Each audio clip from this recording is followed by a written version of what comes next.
Hello everyone, this is Tanisha and I am here to talk about my life. Now this is the video that y'all all been waiting for. Yeah, so this is video one. I got about 9 months of content to go over, so stick with me as long as you can. If you get bored, that's okay. These videos ain't for you then. These videos are for me and whoever wants to listen to them. So let's go ahead and get started. Now, so as I posted, all of this stuff went down in December of 2022. I have to write some notes. 9 months of content, I'm gonna forget, okay? So video one is going to be talking about what happened, how did the ankle break in the first place, and I'm going to talk about what happened after it happened. Okay, that don't make no sense. Let me just go ahead and start the video. So, alright. So I know you're burning questions. What happened? How did you break your ankle in the first place? Well, let me tell you something. It was not of my own doing. I will say that. It was not of my own doing. Now, I'm going to go ahead and tell the story as I know it and as I felt it, okay? So here's what happened. I was at a clinic, and I was running the very, very last drill of the clinic. I can definitely remember me saying, hey, let me show you one more thing, like I kind of do at most of my clinics. We already kind of ran out of time. I was like, hey, let me just show you one more thing before we get out of here. Okay, so it was that exact scenario.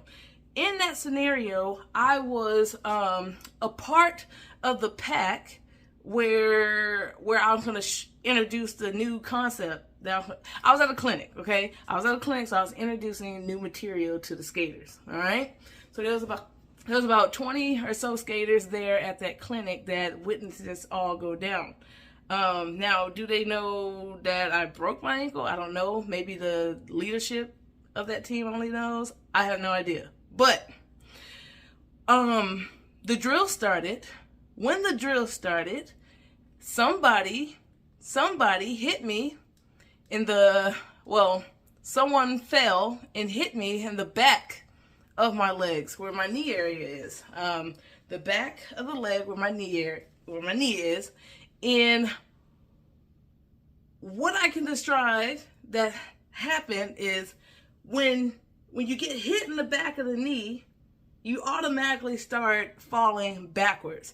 The reason why I started falling backwards is because that person's body was on top of my ankle as I was falling backwards, which means my foot had nowhere to move as I was falling down. So again, I'm telling the story as I know it, and what I know to be true that happened to me is a skater hit me in the back of my knee, which made my knee bend, and my foot was trapped underneath that person's body after they fell. So as they are laying on top of my foot, I'm also falling backwards, spinning around, all right? Like a backward spin, right? I felt my foot untwist after I hit the ground. At that moment, I definitely didn't know it was broke or anything. All I knew was there was a scream that let out, and I don't scream often. Okay, I don't scream often. So the fact that an involuntary scream happened meant, I don't know, I meant it was serious, I guess. So that happened. I didn't cry or anything. I wasn't in immense pain or anything. I just knew that my foot had twisted really, really hard, and I was unable to get up off the ground on my own. Okay, so once again, just to recap, this breaking my ankle was not of my own doing. It was a group activity, okay? It was a group activity. That is how my ankle broke. I did not break it on my own. It's just something that happened to me while showing a drill. Just wanted to take a second to say that to the person that this did happen with, all is well, all is good. There's no need to apologize again or reveal yourself or anything like that. Just know that everything is all good over here. We all know when we sign up for roller derby, there are some risks involved, and this was one of those situations where a incident happened, and it's all done now. So I'm good. We're good. All is forgiven if you are someone who seeks forgiveness. So let's talk about what happened after that. So like I said, I couldn't get up off the ground. I wasn't crying or nothing like that. I just knew I couldn't get up off the ground. So what ended up happening is the leadership of that team, they ended up bringing a wheelchair out. They wheeled me over to my merch, because I was just like, I don't, if, well, I remember them saying, like, Freight's probably going to have some medical bills, which is true. Freight's probably going to have some medical bills, so be sure to, buy some merch if you can. During that period, let's talk about my eyes, okay? Let's talk about my eyes. I remember that. Even though people were buying merch and stuff from me in that moment, which I very much appreciated, I can't remember not one if you asked me who bought merch that day, I wouldn't be able to identify it. You want to know why? Because my gaze went from, like, eye level with people to, like, down here. Okay, I remember my gaze being set on people's stomach area and lower. Okay, so I'm selling merch, and I'm selling my merch, but my gaze is down like this. Like, my gaze is just down like this. I'm on autopilot right now. I'm not really looking up. I'm saying thank you, whatever, but that was something significant that I remember happening right after. That my gaze was no longer up. I was no longer looking up, at people's eyes like I usually would, saying thank you so much for buying merch, things like that. The gaze had just went down to here, okay? It just went down to here, all right?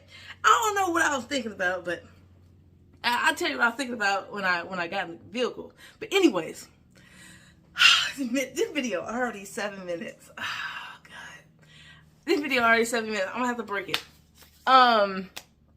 Yeah. So after I sold a bunch of merch or whatever, people probably feeling bad for me, whatever. Bought some merch. Appreciate it. Thank you.